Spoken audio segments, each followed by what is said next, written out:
में पीड़ा को दर्शाने के लिए खुद को कई दिनों तक भूखा रखा और उनके चेहरे और पूरे शरीर पर लगातार पानी फेंका गया। ये सच नहीं है, खुदा गवाह। आसिफ की मुगले आजम 1960 को मधुबाला के करियर की सर्वोच्च उपलब्धि बताया है। दीवानी, मुझे किससे मोहब्बत। मधुबाला ने 1955 में गुरुदत्त की कॉमेडी मिस्टर एंड मिसेस 55 के साथ वापसी की, जो यह उस साल की सबसे ज्यादा कमाई करने वाली बॉलीवुड प्रस्तुति में शुमार हुई। इसके अलावा 1950 में मुमताज जेहान बेगम दहलवी यानी मधुबाला का जन्म 14 फरवरी 1933 को हुआ था। एक भारतीय अभिनेत्री थी जिन्होंने हिंदी फिल्मों में काम किया था। 1950 के दशक में देश की सबसे अधिक कमाई करने वाली स्टार में से एक मधुबाला ने 2 दशक लंबे करियर में 70 से अधिक फिल्मों में काम किया, जिसमें सेप्टिक कॉमेडी से लेकर ऐतिहासिक ड्रामा तक शामिल है। अपनी मृत्यु के लंबे समय बाद भी वह बॉलीवुड की एक आइकॉनिक बनी रही, विशेष रूप से अपनी सुंदरता और अपरंपरागत स्क्रीन व्यक्तिमत्व के लिए जानी जाती। मीडिया आउटलेट अक्सर उन्हें भारतीय सिनेमा की वीनस के रूप में संदर्भित करते थे। दिल्ली में जन्मी और पली बड़ी मधुबाला जब 8 साल की थी तब अपने परिवार के साथ बॉम्बे अब की मुंबई चली गई और कुछ समय बाद उन्होंने बसंत 1982 में एक छोटी भूमिका निभाई। 1940 के दशक के अंत में उन्होंने मुख्य भूमिकाएं निभाना और ड्रामा नीलकमल 1947 और अमर 1954, हॉरर फिल्म महल 1949 और रोमांटिक फिल्म बादल 1951 और तराना 1951 में सफलता हासिल की। हाथी तो रखा तो कौन सी गोली मार दी थी जो भिना रहे होते तो? हाँ? बापू ने कहा है ना, मेहमानों से मीठा बोलना।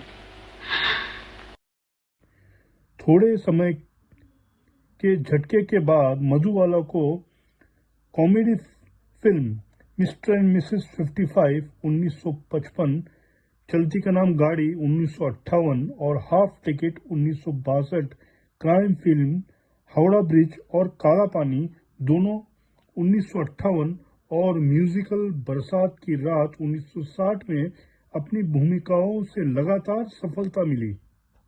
ऐतिहासिक महाकाव्य नाटक मुगले आजम 1960 में अनारकली की भूमिका निभाने वाली मधुबाला, जो उस समय भारत की सबसे ज्यादा कमाई करने वाली फिल्म थी। लो ये खत। खत कैसा? साहिब आलम का।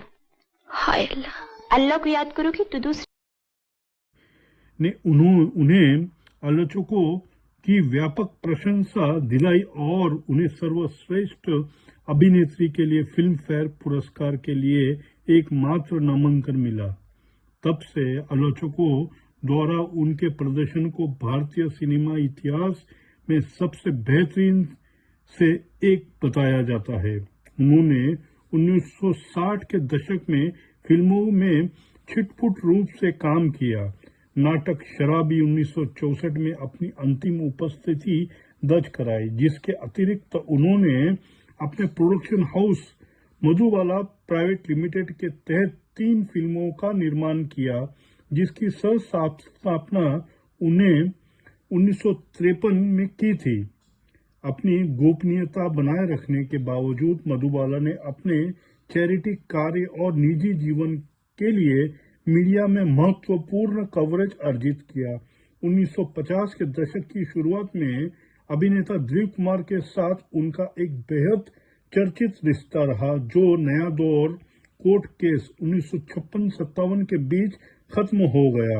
उन्होंने 1960 में अभिनेता गायक किशोर कुमार से शादी की।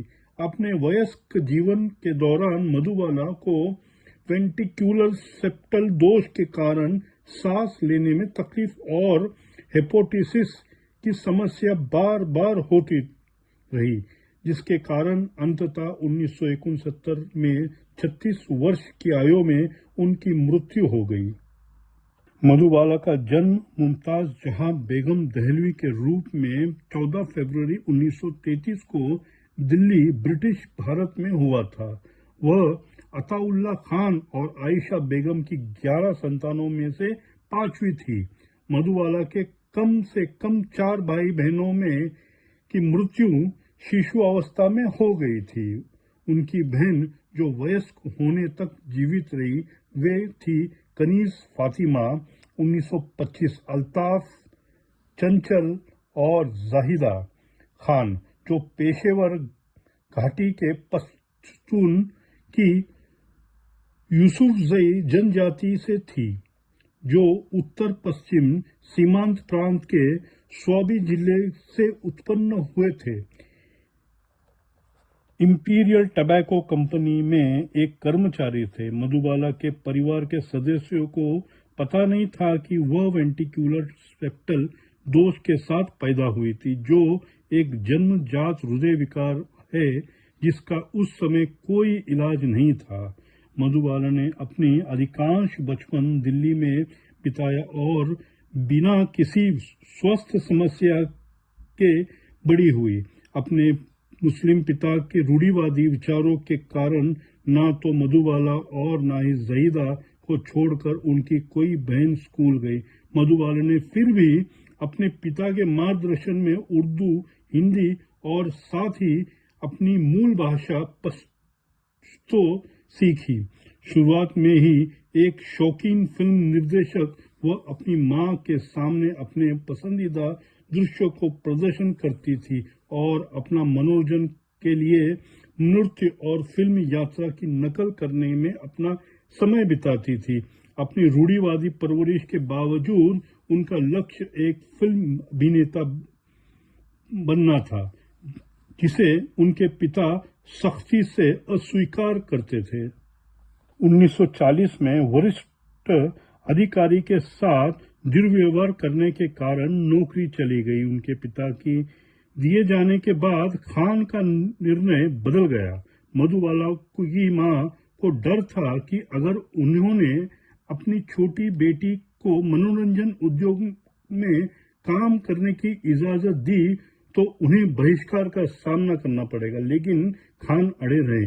जल्द ही मधुबाला को खुर्शीद अनवर की रचनाएं गाने के लिए ऑल इंडिया रेडियो स्टेशन में नियुक्त किया गया। 7 वर्षीय मधुबाला ने महीनों तक वहां काम करना जारी रखा और बॉम्बे टॉकीज स्टूडियो के महाप्रबंधक रॉय बहादुर चुनीलाल से परिचित हो गई। चुनीलाल को मधुबाला में तुरंत रुचि हो गई और उन्होंने खान को बेहतर रोजगार के अवसर के लिए बॉम्बे जाने का सुझाव दिया।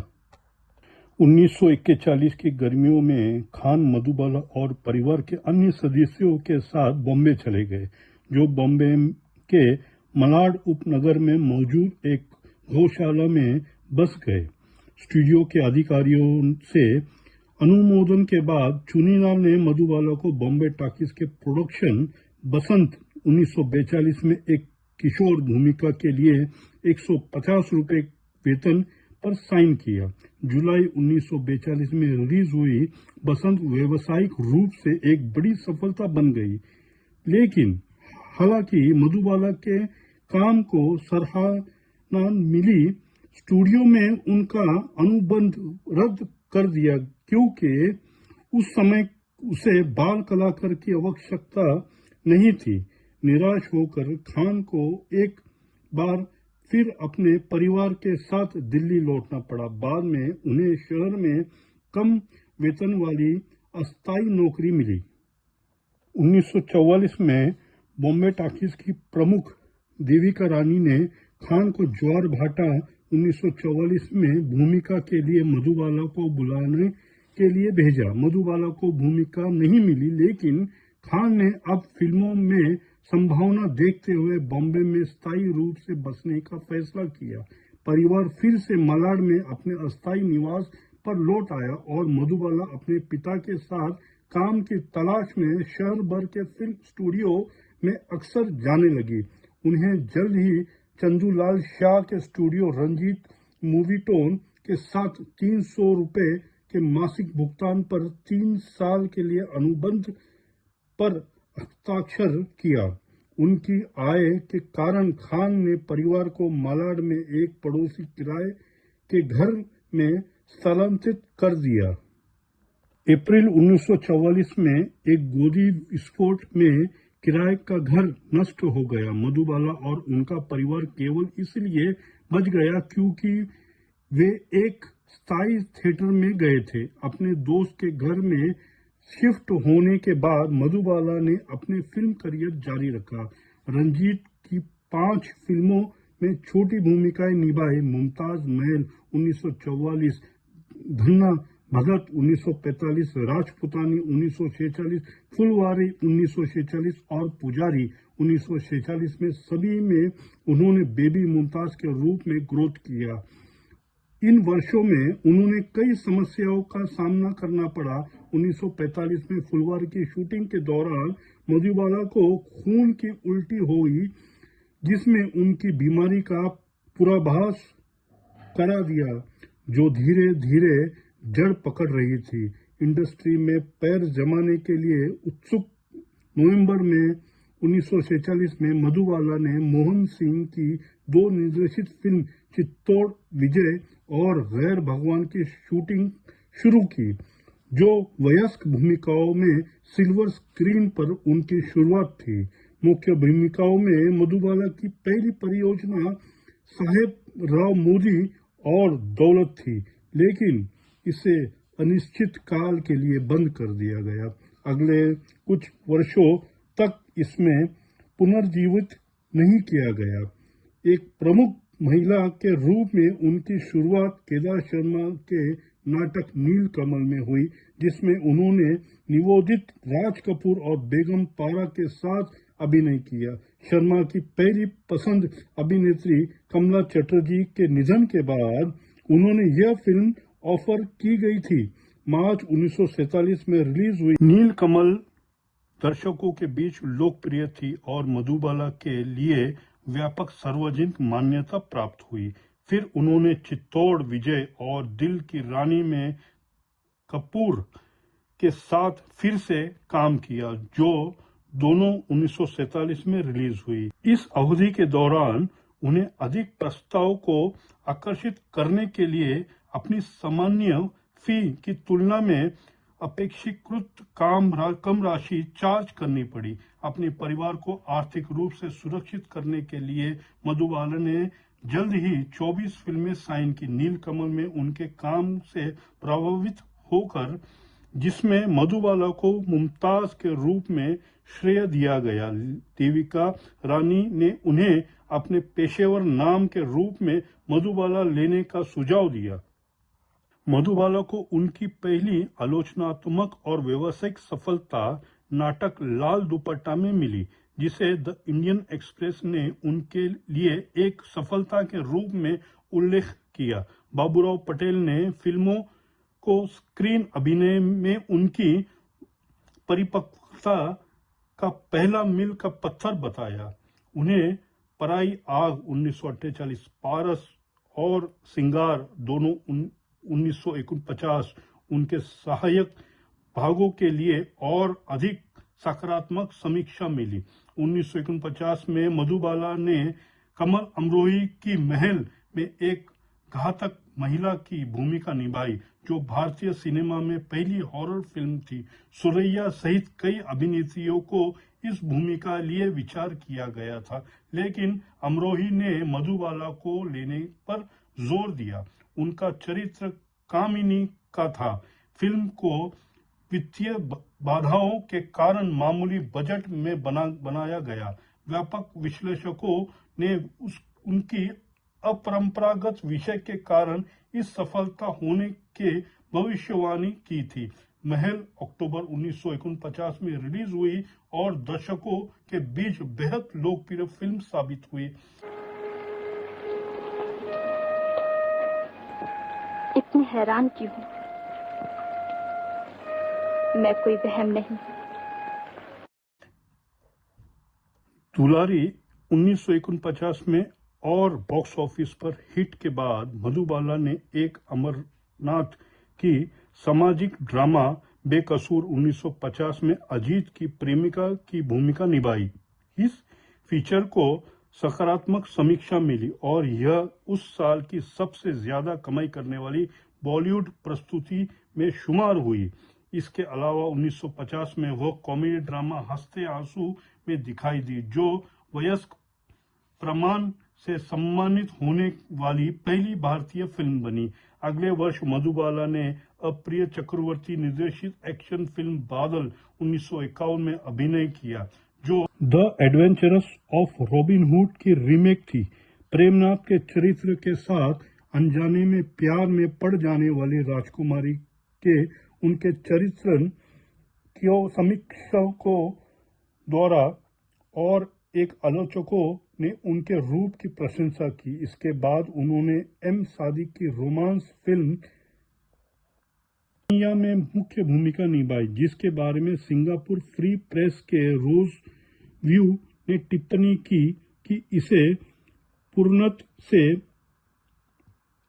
निभाया गया था।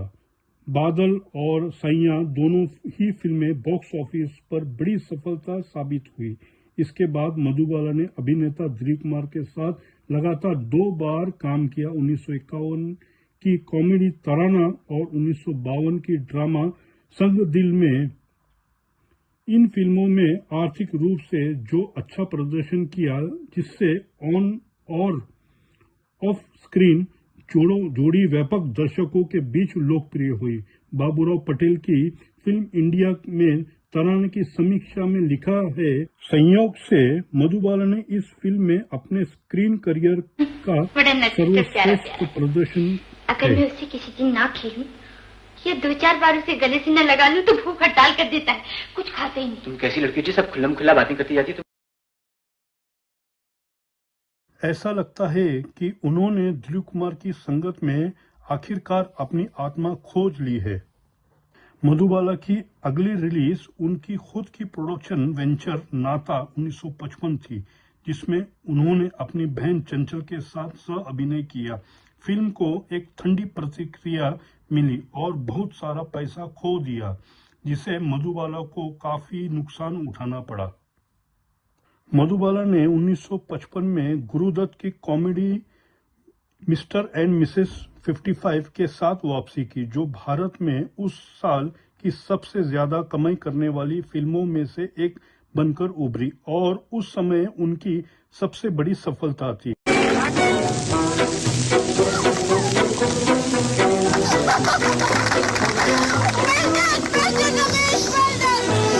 फिल्म में उन्होंने अनीता वर्मा की भूमिका निभाई, जो एक भोली भाली उत्तराधिकारी है जिसे उसकी चाची दत्ता के चित्र के साथ एक दिखावटी शादी के लिए मजबूर करती है।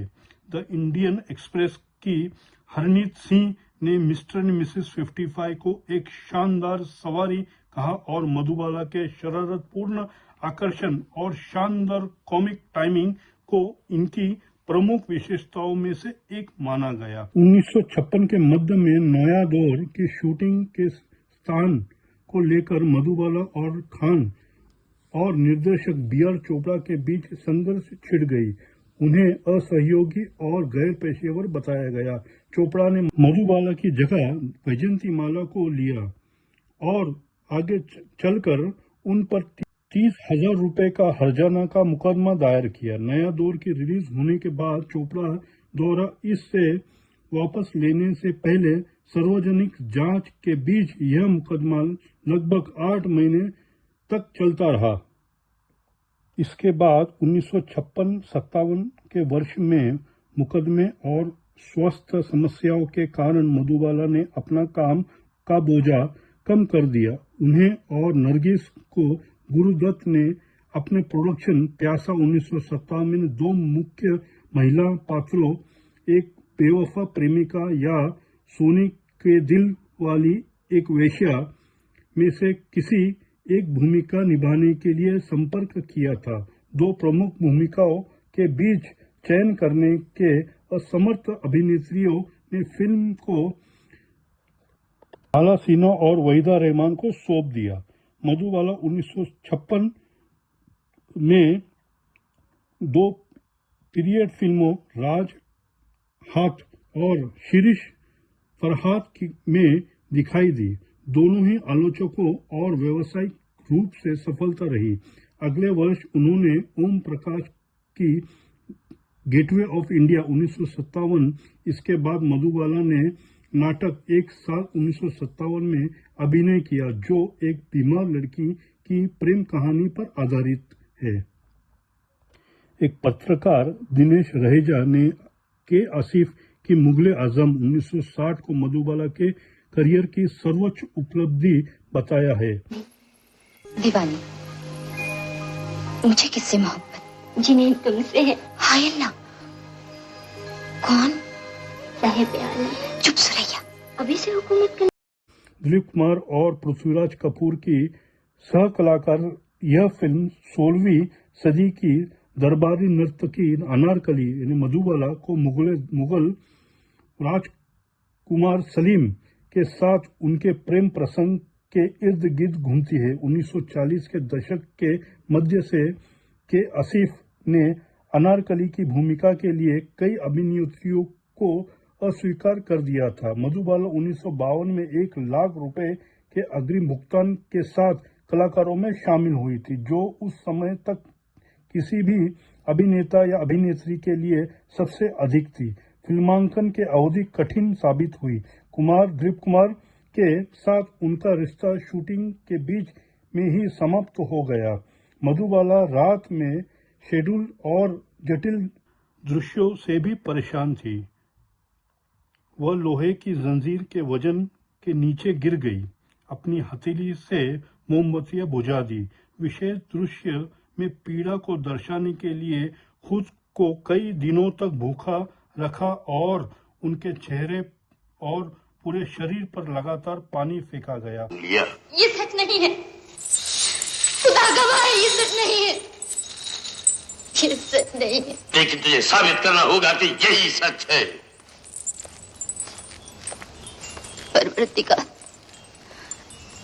मुगल आजम के लिए दर्शक भर के प्रमुख फोटोग्राफी मई 1959 में समाप्त हो गई और उन्हें शारीरिक और मानसिक रूप से यातना सहना पड़ा। उन्हें सेवानिवृत्ति पर विचार करना शुरू कर दिया। मुगल आजम मधुबाला की 2 रंगीन फिल्मों में से पहली थी, जिसमें टेक्निकलर में शूट की गई 4 रीलें थी।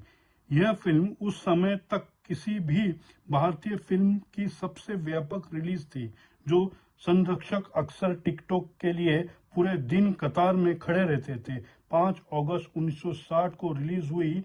इसमें भारत में बॉक्स ऑफिस के रिकॉर्ड तोड़ दिया और यह अब तक की सबसे ज्यादा कमाई करने वाली भारतीय फिल्म बन गई। एक ऐसा गौरव जिसने 15 वर्ष तक बरकरार रखा। 1961 में राष्ट्रीय फिल्म पुरस्कार में मुगल आजम ने हिंदी में सर्वश्रेष्ठ फीचर फिल्म का राष्ट्रीय फिल्म पुरस्कार जीता और 11 नामांकन के साथ 8 फिल्म फेयर पुरस्कार समारोह में नेतृत्व किया, जिसमें मधुबाला के लिए सर्वश्रेष्ठ अभिनेत्री का पुरस्कार शामिल था। इंडियन एक्सप्रेस के एक समीक्षक ने टिप्पणी की, दृश्य दर दृश्य मधुबाला की एक स्वाभाविक अभिनेत्री के रूप में उत्कृष्ट प्रतिभा की गवाही देते हैं। जिस तरह से वह अनारकली के बदले मूड को प्रस्तुत करती है, जब वह अपने जीवन में बिजली से उतार चढ़ाव से गुजरती रही, वो शानदार है। 1962 में मधुबाला प्राइवेट लिमिटेड की तीसरी और आखिरी प्रस्तुति पठान भी रिलीज हुई, जो बॉक्स ऑफिस पर फ्लॉप साबित हुई। 2 साल के अवकाश के बाद मधुबाला ने 1964 में शराबी पूरी की। यह फिल्म उनके जीवन काल की अंतिम रिलीज बन गई।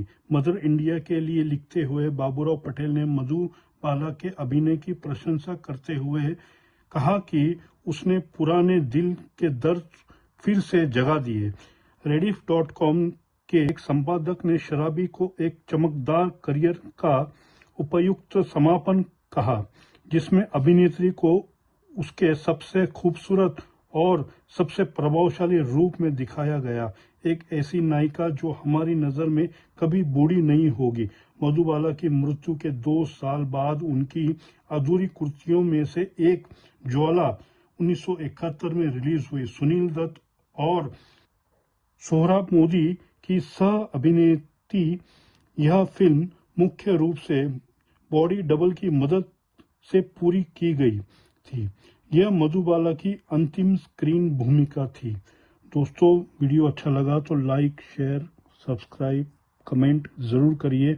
मिलते हैं अगली वीडियो में, तब तक के लिए अपना ख्याल रखिए। जय हिंद।